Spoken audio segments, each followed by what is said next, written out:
get the vibe that you're distant. There's something about you that's different. I see it in your eyes. Something isn't right. Tell me again what I'm missing. 'Cause you're fading out. We've been here before. Tell me again, just tell me again, and I'll make it right. Don't go through that door. Tell me again, just tell me again, and I'll make it right. It is a lie when you tell me that nothing is wrong, just leave it be. But I see it in your eyes. Something isn't right. Tell me again what I'm missing. 'Cause you're fading out.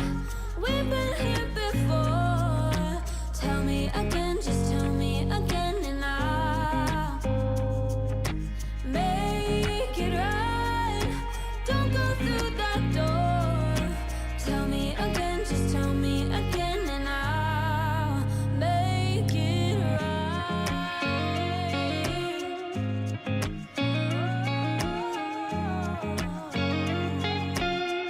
I will make it right. I will make it right. Tell me again, just tell me again, and I'll. 'Cause you're fading out.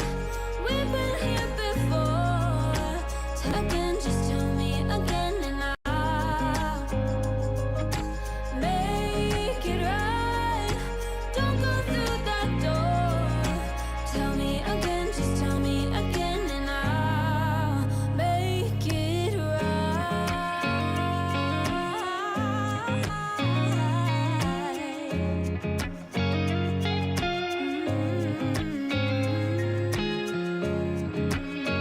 Tell me again. Tell me again.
There you go. Happy Tuesday, everybody. Rodney, how are you today, the 13th of June already? I couldn't be any better. I mean, you had to split me in half or something. I don't know. Ooh, yeah. What does Ramsey say? It'd have to be two of me, right? Something. That's it. How are you doing? You know, It is there is a lot going on. We got stuff to cover today. I mean, inflation numbers came out down to 4.1. That's good. That's good. Is. Jerry's going to be getting on his dais tomorrow. Isn't that a dais, a pulpit? Is that what that's Something. from? Yeah, it's Grown. He's going to speak his sermon from tomorrow, I think. And I don't know about you, but I've been seeing people starting to bet he's going to put that on hold, which we did bet for that. You know, we've got another 25 cents in the till for that. I should get my economics degree because I seem to have a good sense for that. Yeah, you sure should. And I agree. That's what I'm hearing. I'm hearing that they want to call it a pause because they could interject it. They could raise it later, right? If it's paused. And I read something that passed in front of my eyes that some economics professor said that they could go all the way to 6, meaning that we could tolerate it. But I mean, I hope that doesn't happen. Yeah, me either. I don't like that guy. I gotta get him to shut up. I love that new microphone you got. The picture looks great. I just love it. And for anybody that's checking in with us, and we get, Rodney and I love talking these news and what we do. My name is Andy Elliott. I'm a realtor here in Williamson County, Tennessee, with Benchmark Realty. And Rodney is a loan officer with a branch manager, I believe, with First Trust here in Williamson County also. And what we do is every Tuesday we get on YouTube and Facebook and just sort of share thoughts on what's going on nationally and locally. We live again in Williamson County, and it's I don't know, it's special to me because I live here, but we try to address what's going on nationally and how does that apply to what's going on locally. And if you have questions about real estate, about lending, loans, that kind of thing, our contact information is all in the description box. Feel free to shoot us a text, give us a call, send us an email, whatever you're comfortable with. We'd love to chat with you, all for free and for fun. That's what we're here for.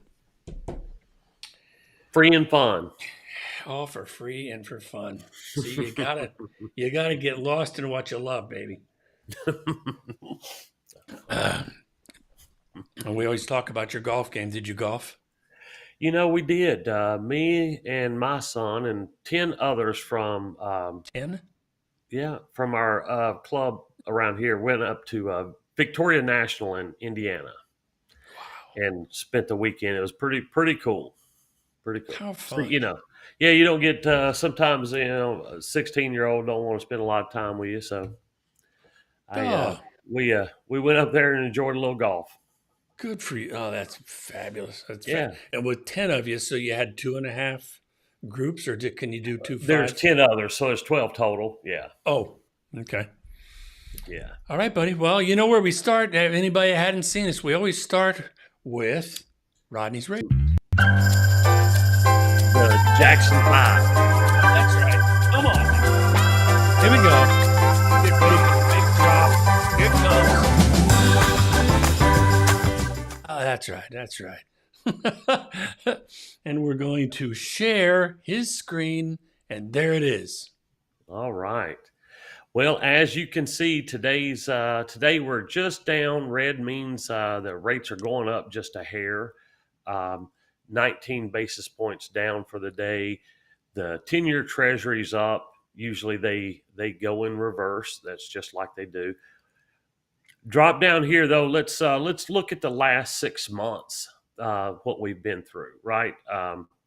It's been a pretty wild ride. This last week here, we have about 150 basis points improvement over this last period, which has been very good. Rebound after the debt ceiling was raised, right? And today, a lot of that was good news that we got today. So I think we'll continue to see this trend of positive rate environment right now. And for anybody that's not familiar with this, because it took me 3 months to get used to it, and when the rates go up on your chart, that means that the mortgage rates typically go down in the real world. Is that right? Right. That red just means that our rates are getting worse. The mortgage-backed securities are getting worse for us. Means the But I rates mean, are going back up. on your chart, your candlestick chart, that's what I was talking about. Oh, green is good, red is bad. Got it. Okay. All right. Okay. Well, and I won't even ask what the rates are today. I think we had a customer. Don't remember all the details, but I think it was, good credit. I think maybe a 400,000 or 500,000 loan amount, something like that. I think it was, I think it was 6.5 or something that they got today. So kind of real life example That's of not what was bad. quoted today. So yeah, That's not bad. the 150 basis point improvement really helped it, bounce it off that 7% mark or a hair over that it got right before the debt ceiling was raised. Right. And the thing that we talk about frequently is, and I think anybody that's into the economy at all, the economy is psychologically driven. It ultimately, that's what happens. That's what it is. If people feel bad about the market, it's going to respond poorly. And in this particular case, uncertainty, market hates uncertainty, because why would you invest invest your dollars if you're not certain?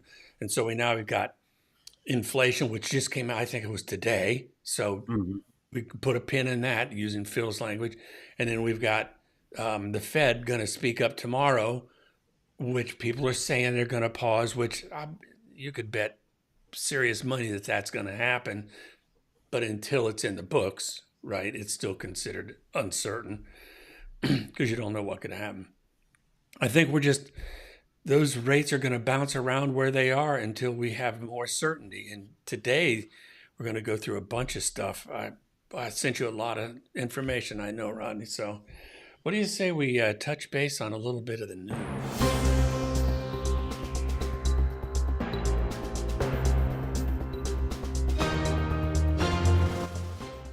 All right. So the first thing that I wanted to mention is, and we'll even pull it up.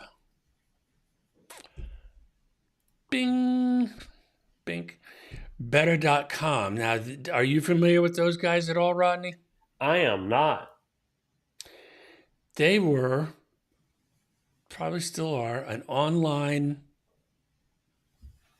lender that got into the real estate business. And what they did was they completely laid off all of their in-house real estate people. Laid them all off. And what they said was, and so for anybody that's, there's been a lot of, they call fintech, financial tech. There's been a lot of internet-based businesses come and go, especially this last couple of years with real estate being so hot. iBuyers have come and they have gone. They made a lot of money, but then they lost a lot of money, right? And then these lenders trying to get in there and automate everything to make it push button. They're trying to make it so that it's like slipping in a credit card and you buy a house. That's really what they're trying to do. And I'm okay with tech, but it seems to me that the lesson that keeps being learned by Zillow, iBuyer, right? Keller Williams had an iBuyer thing. I don't know that they're still around. They might be. Open Door is still alive, but it's on life support. OfferPad just had to do a reverse split on their stock to stay listed. The 15-to-1 reverse split. They're dying on the vine anyway.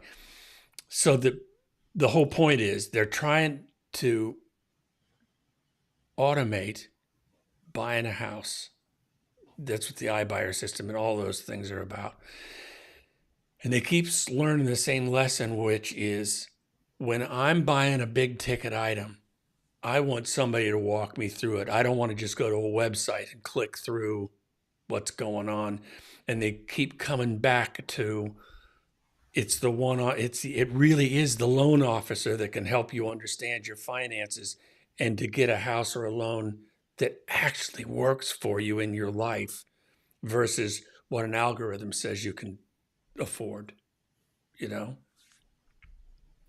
Yeah, we always say the high tech, but you need the high touch, really, with a lot of people, right? I mean, there's some people that might just absolutely love that, like love a digital process, like never talk to anybody.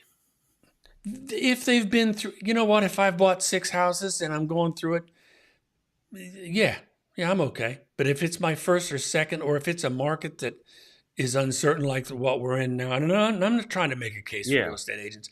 What yeah, I'm telling you is the people, the population, the consumers keep going back to the same thing. 88% of people that buy a house, they use an agent. They just do, you know? yeah. It's It's the way it's done. Yeah, yeah, yeah, it's the way it's done. And for people that want to get loans, they talk to loan officers. That's what they do, you know? yeah. So the TechCrunch, it's a technological website. They cited an unnamed individual impacted by the move. Sounds like disgruntled employee to me, who claimed Better.com agents received little to no severance after getting a more than 50% salary cut in November in order to ensure our jobs to come. This is an in-house agent model, looks like. I'm not laughing because it's funny. It's just another lesson learned. You know, they tried. Can't beat them up too much for trying. Yeah, it's a company. It's a company. It looks like they putting everything together, right? The attorneys, insurance, real All of it. estate, mortgage, and there's in these industries there's just not enough to go around to pay everybody. It's like how many, because obviously these people are not delivering insurance, like they're not actually the insurance carrier. Correct. They're getting it right. You know what Subsidies. I'm saying? So there's not going to, my thing is when you try to bundle it all together like that, the people that are usually involved, like let's say if we have a wonderful relationship with an attorney here that would be, top notch, right? You send him a deal, he's top notch. But what kind of attorney are you going to get if they're working for half the fee, right? If half the fee has to go to this company, and so that's the thing you always get with what I see the problems with them is you don't get the quality people that can stand on their own and be an attorney without having some website send them business or whatever, if that makes sense. It makes total sense because what a lot of these I call them aggregators, is because that's what they're doing. They're just a lead funnel, and they'll talk to a title guy and says, if we promise you 100 titles a month, I'm making that number up. Can you discount your fee so we can pass that along to the consumer? They're selling to the title guy, not the consumer. Right. I Right. mean, Yeah. as far as I'm concerned, then the title guy gets overwhelmed and his service it just doesn't work. Yeah. That's all I'm saying. I'll leave this article, unless you have something to add. I'll leave the idea on this. The reason I pulled this up is it's another piece of evidence, just like I said before, that although the process has been streamlined, the internet has changed Rodney and I's world, the way we do business completely, but it hasn't changed the one-on-one, what we used to call back in the old day, it was called belly-to-belly business. That's what it was called. Mhm. Not to be cute, but that's what it was, eyeball to eyeball. That's still there because in the middle of a contract, if it's going weird, you don't want to be calling somebody in Detroit, Michigan at Quicken, not that they're bad. If you can't get a hold of somebody, that's a sleepless night. I'll get back to you 8 o'clock Monday. Yeah. we always talk about how real estate's local. If I were, it makes sense. It makes sense with local people who have local knowledge and market expertise and that sort of thing. Versus, I wouldn't want if I had, let's say, if I went and bought somewhere in Florida, you know, I need, I need advice from a real estate agent in Florida, and I wouldn't mind talk. I do this, but Florida is a different market. I would want to talk to a lender down there that says, I mean, like, hey, what do y'all have anything special for condos that are on the ocean? I'm like, I don't have condo on ocean products, I mean, so Yep. that's something that personally I would do. So it makes sense that, Yeah. I local remember is important. I was down in Key West a couple of years ago, and I walked into a real estate office because I was just curious about something, and they've got a whole different way of. I mean, when you're on the ocean, like the beach or the ocean front, that's a whole different thing. And I asked the lady, I said, "How do you manage that?" And she goes, "Don't ask. I mean, there's just got to be tons of regulations and rules and." I hear what you're saying. It's local. If I was to go down there, crazy insurance down there, right? I mean, so they have to be knowledgeable about that. yeah, and we're landlocked here. Other than like Mhm. all the waterfront here, I'm pretty much is Corps of Engineers. Isn't that right? So, yeah, it's not it's not It's Corps of Engineers. right.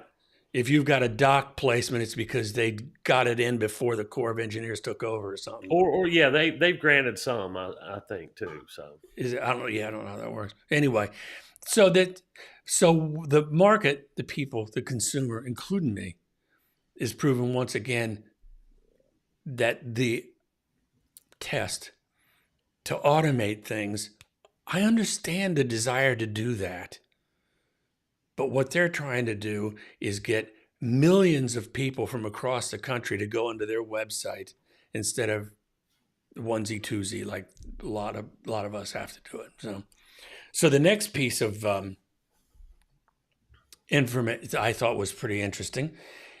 Home values. Remember we were talking about home prices and all the crash talk and everything. We'd go back and play a couple of videos if we wanted. Market's going to crash. Nashville, 34%.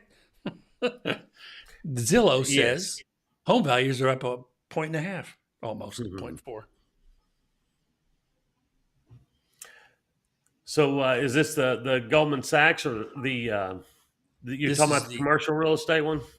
No, I'm not. I'm talking. Maybe I didn't send it to you. I wonder if I didn't update it to you. Zillow home values up 1.25%. Did I I know? didn't see that one. Yeah. Oh, really? We can fix that. Mm-hmm. Don't I forget think it's probably the same one that we've seen for a million years. So what was this? The new month over month? it is. That's exactly right. I just sent it to you. It's 1.4% in May, and all that does is prove we're saying that the market isn't collapsing. It's staying pretty steady, Eddie. That's really what it is. It says the home values as of May. Now this is national. Is 346,000, up 0.9% year over year. So it's 1.4 from April to May, 0.9% year over year. So we're we're staying pretty steady, and I see that as healthy. It brings up the point, and you would know this just as well as I would, even better, really. Spring is traditionally the hottest time of the year in the housing market, and 2023 has been no exception, except it hasn't been terribly hot like we're used to.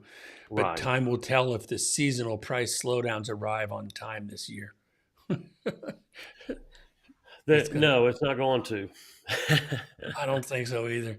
I I mean, I'll say that, but if we're coming off this run of 150 basis points this week, I mean, that trend can't continue. That's a great week. But if things were to improve, in my opinion, that much on the rate side of things, it would definitely be things would pick up a lot faster. Absolutely, but it's not. It's not. My point is, it seems to be stable. That's really what my point is. Right. And there it was just a tiny short little article, and they're just making note. They're going, "Hey, everybody, median price went up 1.4%." It's like 2 paragraphs, you know. That might be too quick for you. All right, so this is the one that I ducked last week for anybody that watched this last week on replay or whatever the case may be. And we're going to talk about this week. Here we go. There are a couple of companies out there offering a 1% down mortgage. And so right off the bat, do you have any thoughts on that, Rodney? You know, it's I think it's a good way to first of all, anytime you're entering into a mortgage or whatever it is, you need to know what details and all that. You need to really know your dot your I's and cross your T's on knowing what products you're getting and things like that. So, with that being said, yeah, I think that these two companies basically, it looks like it's come up. They've come up. It's a Fannie Mae 3% down product. But what it looks like they're doing is Fannie's got some kind of guidance or allowing them some for the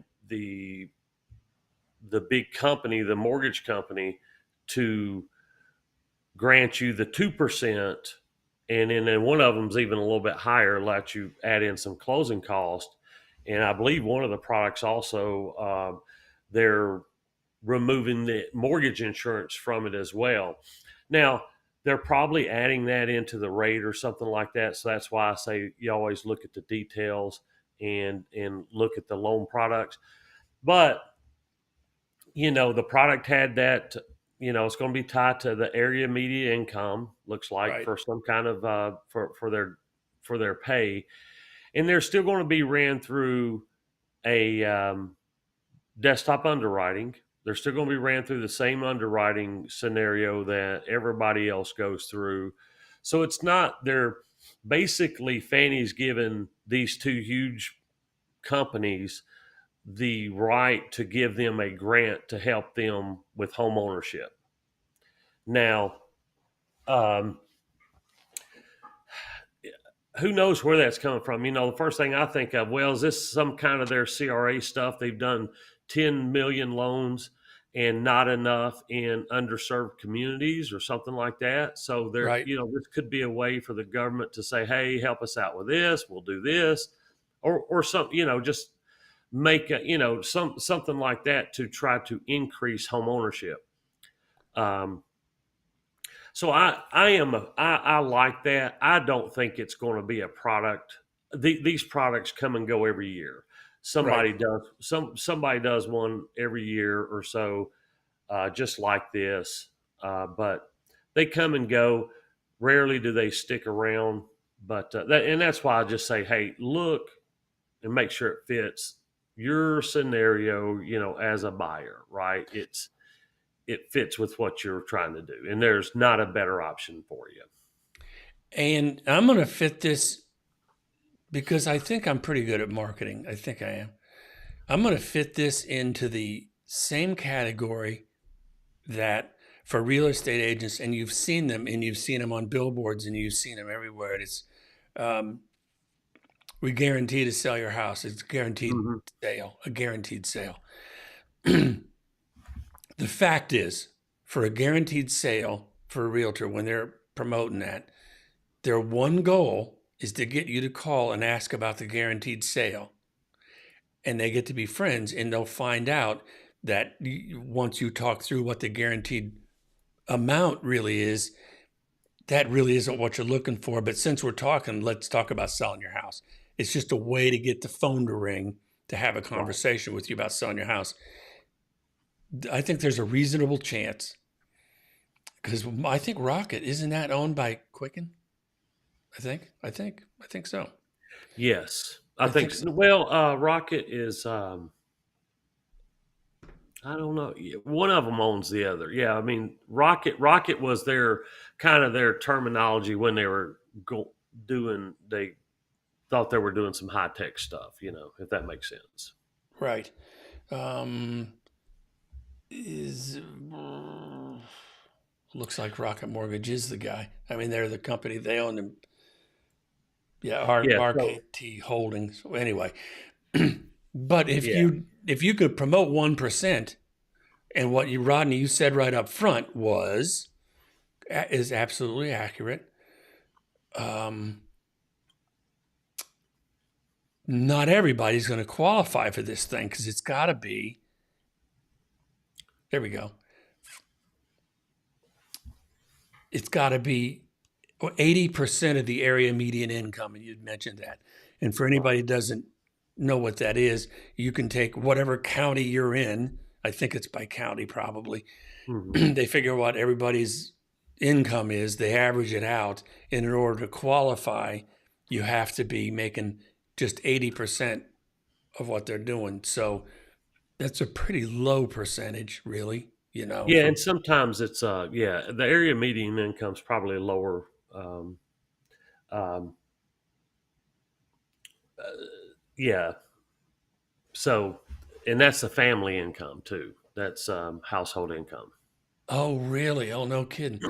Usually, yeah. I mean, usually when it's they discuss that it's based on the people on the loan, people living in the house, things like that. Right. And all we're saying is, doesn't make it a bad product. If that's you and you qualify and you're solid, good for you. But I'm suggesting that there's probably some part of that the 1% looks pretty attractive to everybody. And I don't think they say on the front page only those that qualify as 80% of area median income. I don't think they do that. Right. Yeah. It's it's a small niche program. People are always looking for ways, especially right now, to increase business and home ownership kind of at the same time. So that it's the flip side of it. I read some of those comments that they were worried. All this is you got to be careful because if you buy the house, you know in a year you could owe more than it's worth. You could be underwater. Mm-hmm. Right. And I think more. I don't really think of it like that. I'm thinking like if you're buying today in 2023, you're buying something that you're protecting for years to come. You're protecting yourself from rising rent, um, other market conditions, rising. This house being another 20,000 the next year, things like that. But if it goes down, I'm like that's less of a concern for me because I intended to stay in this house anyways. Like I intend to live there. Right. And I'm getting out of, I'm building equity, although it may not be this year, but it may just take me a little longer. Yeah. So That's I see any time to buy a house a good time. I'm just thinking this right here won't be the splash in the pan that maybe they're hoping for because it's probably, it's only going to fit a certain amount of people because of the income qualifications, right? Yep. And then I bet there's other strings attached to it, like higher rates to cover mortgage insurance and things like that. Well, yeah, and they're allowed. It's people that can go all the way down to 620 and all that kind of stuff. And just Mm-hmm. in those kind of circumstances, I'm hoping, and I'm just going to say this out loud: if somebody is in that particular circumstance, please check with more than one company to make certain that it's right for you and your family. Don't let somebody sell you on the idea that they're making you think it's cheap because it may or may not be. So just check your sources, get a second opinion is all I'm suggesting. I think that's fair. Yeah, it's good advice. Plus, and it's there's low or no down payment loans. They're not all that uncommon. They're out there. It's just you have to qualify for them. Simple as Right. that. Yeah, I think that article even mentioned Bank of America had one that went away last year. Yeah. They had one. So I mean, these are fairly common. Yeah. And I think the the conversation that people are going to have that maybe um, are this kind of thing will create a conversation where people will say, "Isn't this how the crash of '08 started?" Right? Hmm. That couldn't be further from the truth. I Right. mean, you'd have to speak to that, but I'm telling you, the fundamentals ain't there. They're This not there. Yeah, and when we're talking about this program, but under no circumstances do these companies, or I'm sure that they're going to have to go through underwriting approval. They're going to have to go through the same scrutiny that all the Fannie Mae loans go through. There's nothing, so that's going to that's what keeps the people with the ability to repay their mortgage. If you can if you can qualify them, if they are qualified to purchase, make the purchase. The down payment factor is a factor obviously in foreclosures. And when somebody pays your down payment for you, as this is, foreclosures do rise at a pretty good clip, right? So this isn't it does have some risk to it, this loan. So you definitely, that, but the biggest thing is if they qualify for it. That's the biggest factor in my opinion, in foreclosures versus the down payment. The down payment is a factor, but it's nowhere near like doing a stated income or no doc, something like that. Yeah, not even Not even the close same to zip code, ballpark. that. And I'll leave this topic with one little piece of advice, or well, I'm going to say it that way because I'm going to say it as a piece of advice. When a person approaches a lender to get a loan, there is the amount that you qualify for Hmm. systematically. But if you have a lender that knows you or can get to know you and get to know your situation, they may or may not agree with that higher number just because you qualify. I'm going to just exaggerate, because you qualify for $1 million doesn't mean you should buy $1 million house. You may A million maybe percent. Me and my production says this morning talked to a customer that they qualify for the house, but she's like, when we're talking about payments, she's like, there's no way I can make that payment. And we're like, we understand, you're your best judgment on what payment just because a computer says you can make the payment doesn't mean that you're going to be happy making it or can make it. right. And that would be if I could sum it up in a red flag, if a lender says, hey, well, the automated underwriter says you're good to go. It Hmm. may or may not be. That might be a red flag. Yeah, you need 'Cause, to understand you can probably qualify for more than you want to spend. well put. I couldn't have said it better. So if if there's anything that you can walk away with from this show this week, that's it. To ask them to tell you the truth, and that's why I say get a second opinion. So that was pretty good. What do you think? Now we were talking about. Remember last week we were talking about $1.5 trillion worth of mortgages coming due and how that was going to have an impact. Remember that? Yes. Well, the next big threat hovering over the economy, the sky is falling, the sky is falling. Get ready. It's not funny. And you had mentioned this too, Rodney, was about commercial real estate and what it's doing. Hmm. And You it know, says, yeah, yeah. hit me. Well, just a lot of. I'll give you just a quick local thing. I've talked to a couple of my friends that work at different places in the area, and everybody's kind of got a hold on construction lending around here. They're trying to hold tight on what they got and lending very little on new construction and especially commercial. Yeah. There was one fella that I don't know if it was Jamie Dimon, it was somebody along those lines. And he said, if you want to see how commercial property is doing, go downtown sometime. And what he was saying was that office space there's a lot of vacancies going on. But so the question I had is, because I'm residential. I'm not a commercial guy. If you wanted commercial stuff, I would refer you out to somebody. But it said in this article, some 1.5 trillion in mortgages will come due in the next 2 years, a potential time bomb as higher interest rates and spiraling office vacancies push down property values. And I said, my question was, how is that going to affect residential real estate? Well, here's part of the answer. If commercial real estate, if it actually has that issue, it says it would cause a prolonged economic downturn.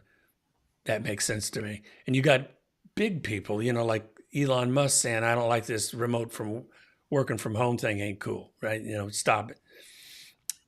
It said you're going to have reduced consumer spending, slower business growth. I would see that as making sense. Further decline in property values, less demand for commercial spaces. There's a lot of opening. The bottom line is that's just not a healthy thing for the market to do. Over 70% of bank-held commercial mortgages, and this is what you were talking about, it's hurting the banks. Oh yeah, yeah, and the bigger ones, and I've seen it. The few banks I've worked with, I've seen them do this as well. They'll start writing down their investments. All right, so this is no longer whatever it is, their commercial property. It's no longer worth $4 million. It's worth $3 million. So they've taken $1 million loss right there. But it gives them some, tax benefits and other stuff that they can do. But the smaller banks are the ones that I think will pay the price on this one, is that they don't have as much funds. They don't have as deep as pockets as ever, something like a Goldman, all right. Those people. Right. So, so you just have to kind of wait and see how that goes. So if the bank's not doing good, then how does it affect everything else? Yeah, that's definitely, commercial real estate would definitely hurt the economy, in some. They're just, I'll tell you, if you want to look for space right now, it's unbelievably how wide open it is for commercial real estate. Like, you can get subleases with furnished offices, hundreds of thousands of square feet. Somebody even told me there's maybe 1 million square feet in this area that's open. Really? Yeah. But now the reason I want to bring all this up is not to be a fear monger, because that's really not what I'm about. But here's some things that was said. Jerome Powell largely downplayed the threat posed by the commercial real estate market, describing the banking system as strong and resilient, which I think he's proven his case that he actually knows what's going on. I really think he is. But were you going to jump in there? Yeah, I'm saying that's kind of what I'm saying. I'm saying the bigger banks are going to take these write-offs and write-downs, fine. If anything, it'll be the smaller banks that'll struggle with, small banks that lose, these little community banks that might lose $1 million or $2 or something like that. That's significant to them. Right. No, I ain't saying they're going to go out of business or anything like that. I'm just saying doesn't help them any with when the commercial real estate,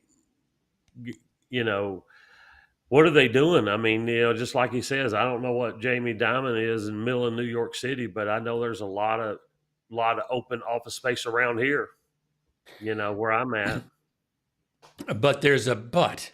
But there is a but to this, and I found this really interesting. When it comes to commercial real estate, because I know nothing about or very little about it, I'd failed to consider one thing.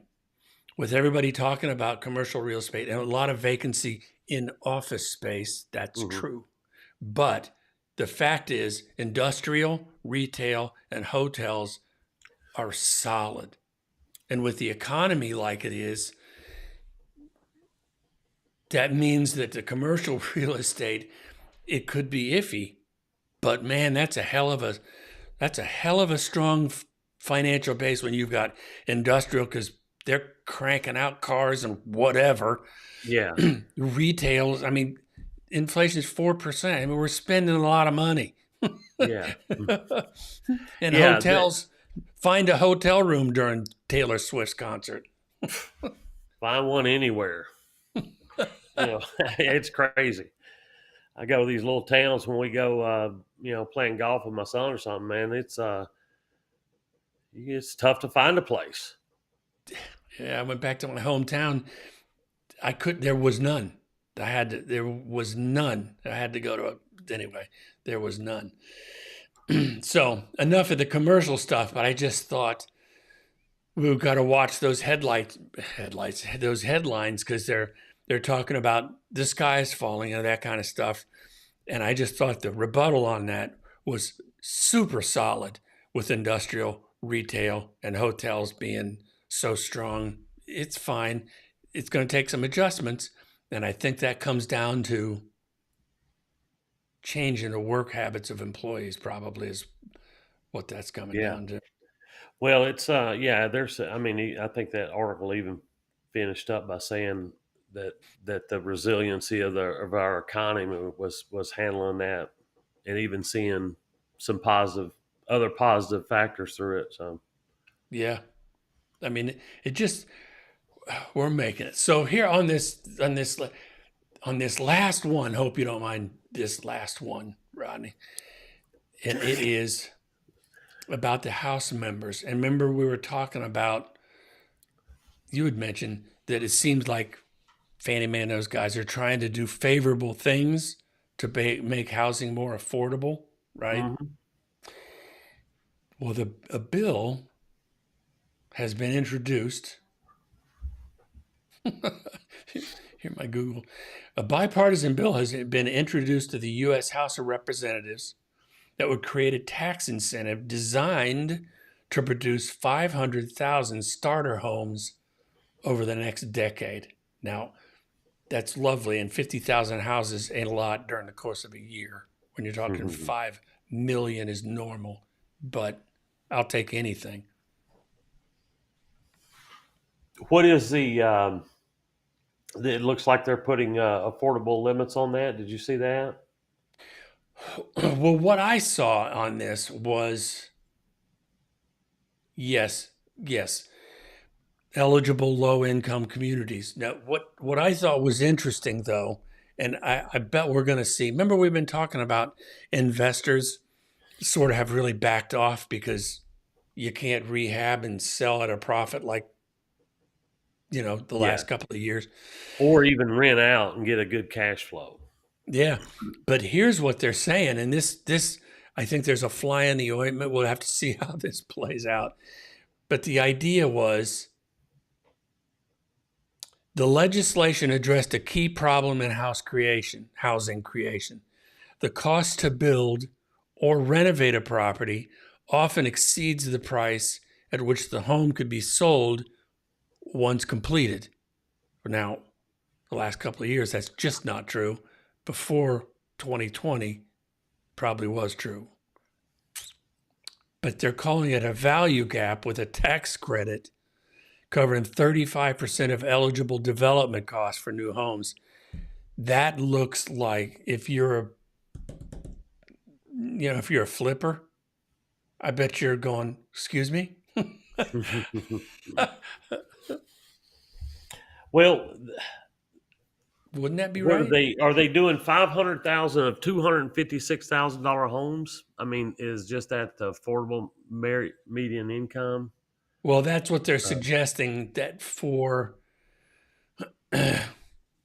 Credits can only be claimed for homes developed or rehabilitated in eligible low-income communities, which in itself is a category. You know, that's almost Yeah. like USDA style Right. classifications. Yes. And only after the homes are sold and occupied by lower or middle income families. For too long, the cost of rehabilitating a house has been more expensive than simply starting from scratch. Where am I seeing that? I saw that number. Why am I Yeah, missing? there's I could see something like this. Think about this. If I'm on am I on the right track? Like, say this is a maybe after Katrina, or say in a after everybody's left from the auto market from like Detroit, and they're having a lot of part Yeah. of that city. Um, Yeah, I like think that you're pulling that number over from the 1% from the the mortgage housing article. affordability. Yeah, yeah. The 1%. Here's what. Okay, I see what's going on now. I see what's going on.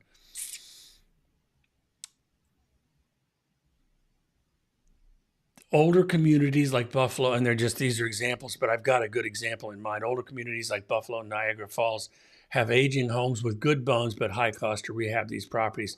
When I read that and think about what they're trying to do, I see North Nashville. Yeah, You ever yeah. been down, around Centennial, and there's stuff built in the 40s and the 50s, and Oh yeah. Oh yeah. Even as far as you even go down to 23rd Avenue and all that stuff. yeah, That whole area right there is all those really cool old houses in that area. yeah. And I mean, a couple of decades ago, Hal Wilson that's what he did. That was his deal. Yeah. But I see what they're getting at. Well, at least they're talking about it. Yeah. You know? I'll take anything, like you said. Oh, yeah, like I said, 500,000 over a decade isn't it's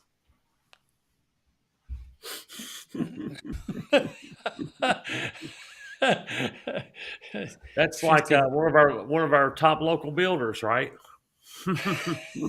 yeah, yeah, 50,000 a year over the entire country. But hey, like you said, it's Yeah. What do you do? oh man, golly, what a crazy day. Well, did you see we'll finish up with this just as a comment. Did you see the affordability one? Did you get Yes. that link? Yeah. And that one was the one that um that's the one where I think I got to $256,000. Yeah, Um, yeah, that is 1.1 million listings on the market in April. Middle income buyers could only afford 23% of them. 23%. 70 okay, I'm going to read this opening paragraph. The US housing market is so unaffordable.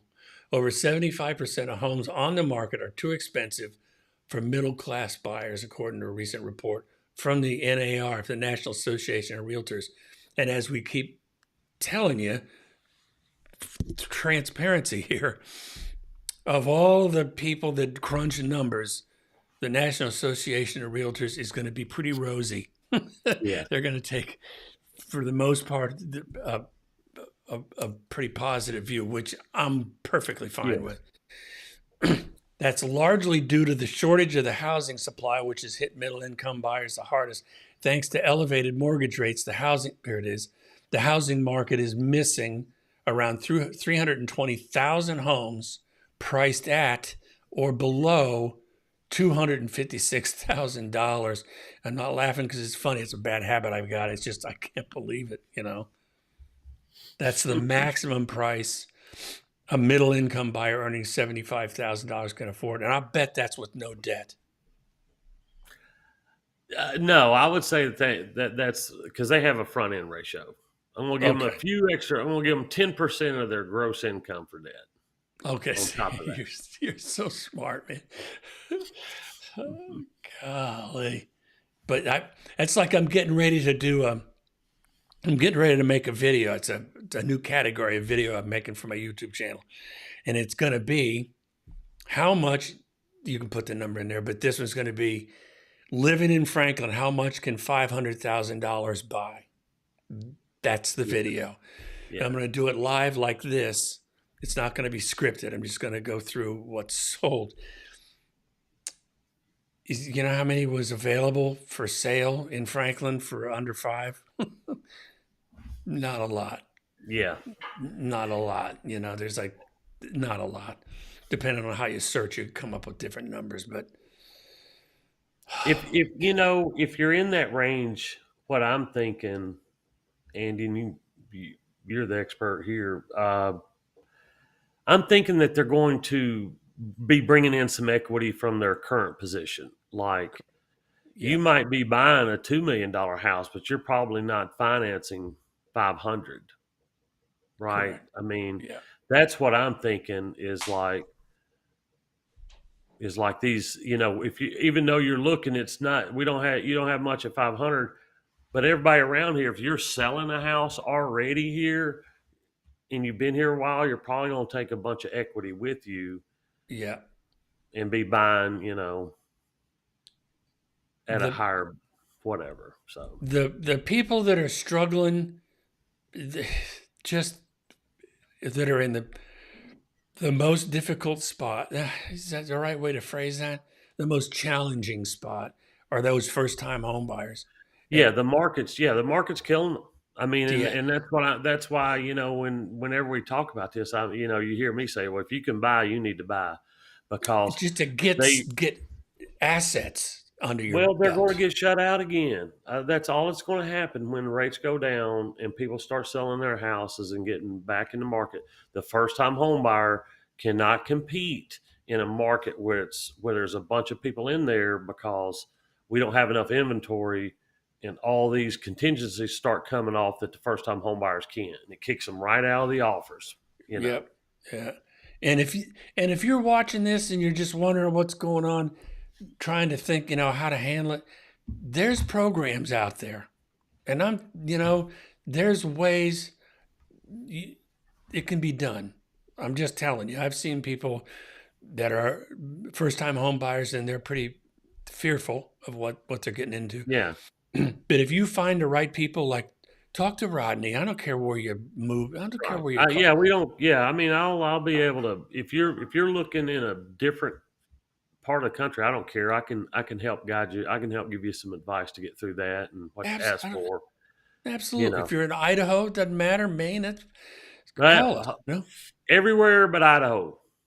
Swear to God. I have a bugaboo with Idaho. Yeah. Oh, okay. Idaho's I'm a 51 state guy. I'm just messing with you. Now, if you say no to Idaho, you know where everybody's going to be calling from. Yeah. Good I'm marketing. just kidding. Idahoians, or however it is. I've never been to Idaho.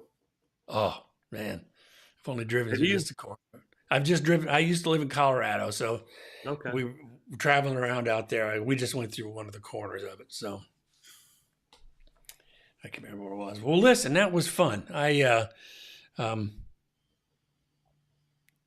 It's always a pleasure to visit with you on these things, Rodney. And we covered a lot of turf, just having fun. That's what I'm trying to do with this show these days, is just lighten up and have fun, talk about a bunch of stuff. You have any final thoughts, everybody? No, just I'm a big local guy.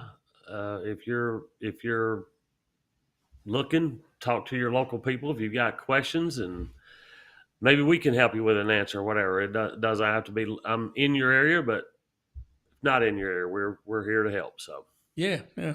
All our information's in the description box. So, Rodney, we'll see you next Tuesday. We'll see what goes on with. I got a feeling I know where everybody was today.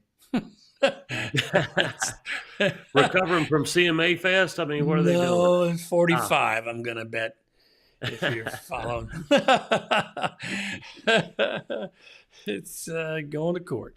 All right, buddy. Hey, listen, we will talk to you next Tuesday, Rodney. As always, I'm talking to Rodney Wilds of First Trust here in Williamson County. It's such a pleasure. It's a privilege to be talking to you. I'll talk to you next Tuesday. Is that good? Too kind. Enjoyed it, buddy. We'll see you later. Bye.